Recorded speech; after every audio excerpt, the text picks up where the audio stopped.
आइए अब आगे बढ़ते हैं और प्रधानमंत्री मोदी के मैराथन दौरों की बात करते हैं। राज्यों के दौरे पर निकले हैं प्रधानमंत्री मोदी। कल से इसका आगाज हुआ। कल वो तेलंगाना में थे, वहां पर हजारों करोड़ रुपए की उन्होंने सौगात दी। आज फिर तेलंगाना में होंगे। हैदराबाद और संगारेड्डी में वो रैलियां करेंगे, करोड़ों की सौगात देंगे। उसके बाद वो ओडिशा जाएंगे और वहां पर चंडीखोल में एक रैली करेंगे, जनसभा को संबोधित करेंगे और 19,000 करोड़ रुपए से ज्यादा की परियोजनाओं की सौगात देंगे ओडिशा के लोगों को।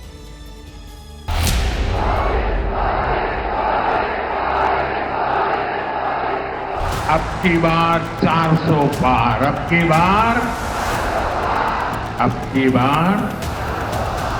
की बार नालगो बंदलो ताली।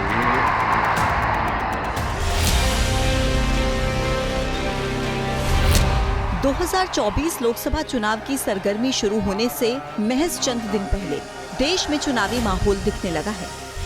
पीएम मोदी की ताबड़तोड़ रैलियों ने मानो चुनाव की आहट दे दी है।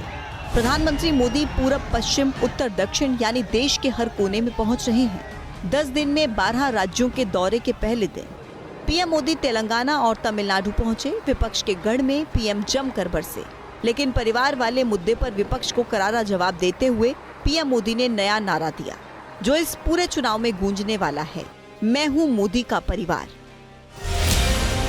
आज पूरा देश एक सुर में कह रहा है, मैं हूं मोदी का परिवार, मैं हूं मोदी का परिवार, मैंने मोदी कुटुंबम। मोदी ने इस एक नारे से विपक्ष को करारा जवाब देते हुए 2024 का चुनावी एजेंडा सेट कर दिया। उन्होंने अपना विजन भी साफ कर दिया। मैं हूं। कुछ साथी जो भांति भांति का एनालिसिस करते हैं, जरा समझो, ये चुनावी सभा नहीं है। चुनाव की तो अभी घोषणा भी नहीं हुई है।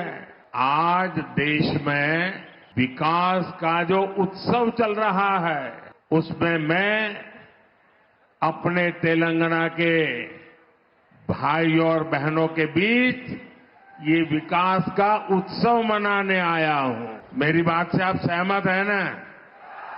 सहमत हैं ना? इतनी बड़ी संख्या में माताएं बहनें आई हैं, आप सहमत हैं ना? बीजेपी के लिए तेलंगाना अहम है। पिछले चुनाव में वहां की कुल 17 सीटों में से बीजेपी ने 4 सीटें जीती थी। कांग्रेस को 3, बीआरएस को 9, एआईएमआईएम को 1 सीट मिली थी, जबकि 2014 में बीजेपी को महज 1 सीट मिली थी। बीआरएस 11, कांग्रेस 2 सीटें जीती थी। इसके अलावा वाईएसआर कांग्रेस, टीडीपी और एआईएमआईएम को 1-1 सीट मिली थी। यानी बीजेपी तेलंगाना में इस बार अपना आंकड़ा बढ़ाना चाहती है। लिहाजा पीएम ने इस दौरे पर राज्य को 56,000 करोड़ रुपए से ज्यादा की विकास परियोजनाओं की सौगात दी, तो मौजूदा कांग्रेस और पिछली बीआरएस सरकारों पर जमकर हमला भी बोला। परिवारवादी पार्टियों के चेहरे अलग हो सकते हैं, लेकिन चरित्र एक ही होता है। 2 पक्की चीजें हैं उनके चरित्र में, एक झूठ, दूसरा लूट। तेलंगाना में जैसे टीआरएस के बीआरएस बनने से कुछ नहीं बदला था, बीआरएस की जगह कांग्रेस से आने से कुछ नहीं बदलने वाला, क्योंकि एक ही चट्टे बट्टे के लोग हैं ये। तेलंगाना के बाद पीएम तमिलनाडु पहुंचे। तमिलनाडु वो राज्य है जहां बीजेपी अपनी पैठ बनाने की कोशिश कर रही है। अब जरा पिछले 2 चुनावों के नतीजों पर गौर करें तो राज्य की कुल 39 सीटों में 2019 में बीजेपी का खाता भी नहीं खुला।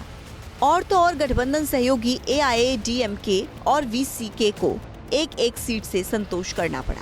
वहीं डीएमके गठबंधन ने 37 सीटों पर जीत दर्ज की थी।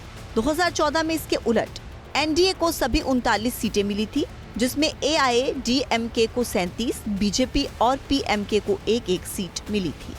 लिहाजा 400 प्लस का टारगेट पूरा करने के लिए बीजेपी ने कमर कस ली है।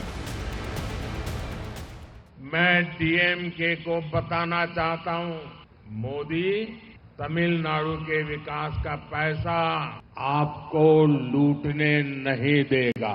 जो पैसा आपने लूटा है वो वसूल कर तमिलनाडु के लोगों पर खर्च किया जाएगा। मोदी की गारंटी है। इधर मोदी ने गारंटी। तमिलनाडु के कलपक्कम से पीएम ने राज्य को 10,000 करोड़ रुपए की सौगात दी, जिसमें ऊर्जा परियोजनाएं शामिल हैं। वहीं से पीएम ने तेलंगाना को 1600 मेगावाट के थर्मल पावर प्लांट, झारखंड में 1300 मेगावाट के थर्मल पावर प्लांट, यूपी में 1600 मेगावाट के थर्मल पावर प्लांट का शिलान्यास किया। पीएम ने मिशन साउथ के दौरान पिछले दिनों हुए राज्यों के दौरों का भी लेखा जोखा पेश किया।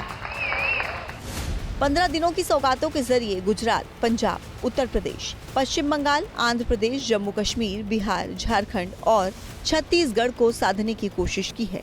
इन 9 राज्यों में AIIMS, IIM, IIT DM, Indian institute of skills, fertilizer plant, power rail सड़क प्रोजेक्ट और केवल ब्रिज शामिल है।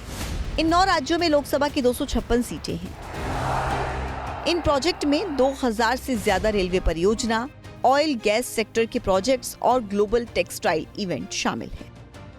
15 दिन का हिसाब देता हूं, दे दूं आपको? मेरा 15 दिन का हिसाब दे दूं? 15 दिन में 2 IIT, 1 IIIT DM, 3 IIM और 1 Indian institute of skills IIS, इसके कैंपस का लोकार्पण हुआ। 15 दिन में देश के अलग अलग राज्यों में 5 एम्स का लोकार्पण हुआ।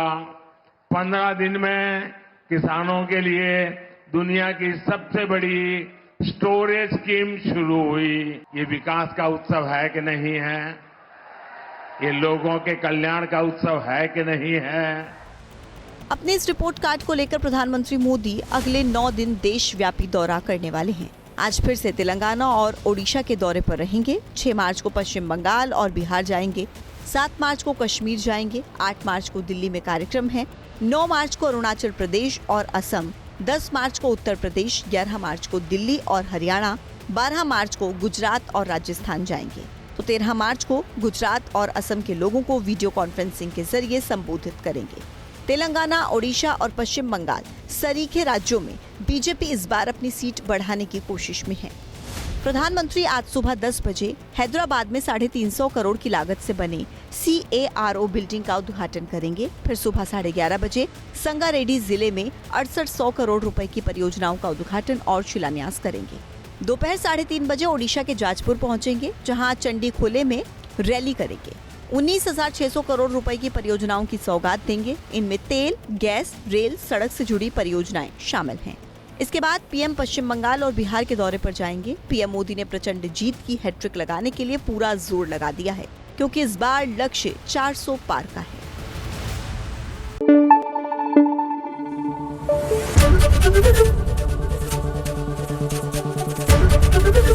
ABP न्यूज आपको रखे आगे।